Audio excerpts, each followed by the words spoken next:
Hello, Ed Sheeran. Hello. I'm actually very happy to see you. I've been looking forward to this moment. Thank you. Look, I've been I'm excited to be in Antwerp. It's fun.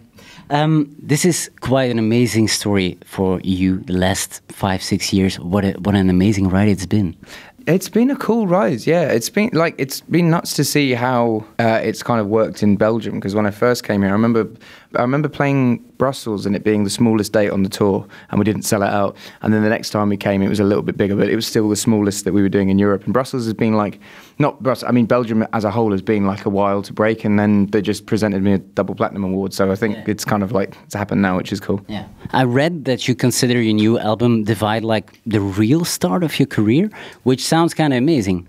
Well, I mean, it's the first time I've had like a double platinum album in Belgium, so it kind of is. This will be, oddly enough, what I've found with releasing this album is there are now people like Multiply in England. My second album has been the third biggest selling album this year, so that means that people have heard Divide and gone, oh shit, he's had other albums, and then gone back and listened to it. So oddly enough, I mean, for both of us, you've been aware of my music for a while, and obviously I've made music for a while, but there's still so many people that haven't heard any of it. So Divide for me feels like the first album that's on a mass scale that people hear, and then they can listen to all the stuff before. It's kind of an epic album to me, and a very frustrating one for anyone out there trying to write good songs, because every track on the album is just epically good. It has a catchy vibe to it. The lyrics are good. It's just every song seems to be a potential hit.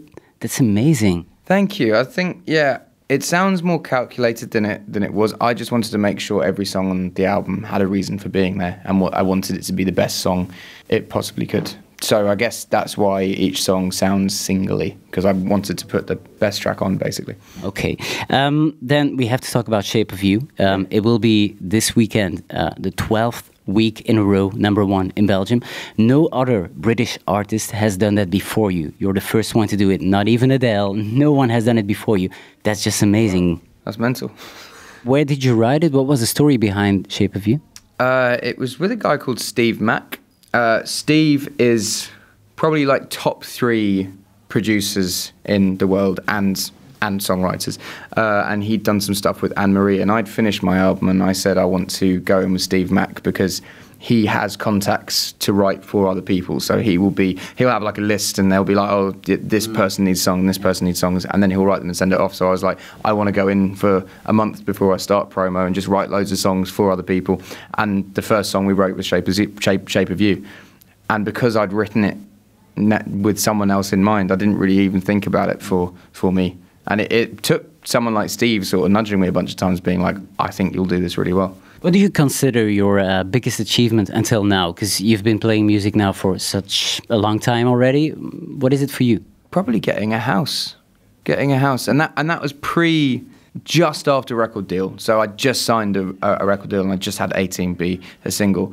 And it was a thing where I only sort of lived on sofas for about 4 years straight without sort of getting anywhere to live, and then buying a house outright and being like, even if my career doesn't go anywhere, at least I've got a house that I can live in. So that was probably the biggest achievement, because when I got it, I was like, right, made it.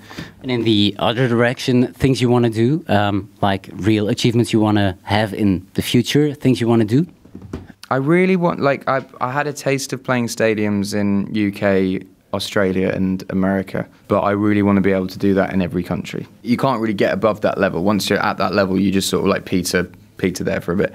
So yeah, I would like to get to that level in every country. When are you going off stage happy? If the crowd's good, people think it all depends on how I feel when I'm on stage. But if a crowd's dead, my show is going to be shit, because I work so much off the energy that a crowd gives. So if a crowd is brilliant, the show will be brilliant, and if a crowd is dead, then the show will just be the show. It will just be, I'll play the songs, but it all depends on how the crowd works. And I wish you a brilliant night tonight here in Antwerp, and thank you very much for talking to us. Thank you for having me.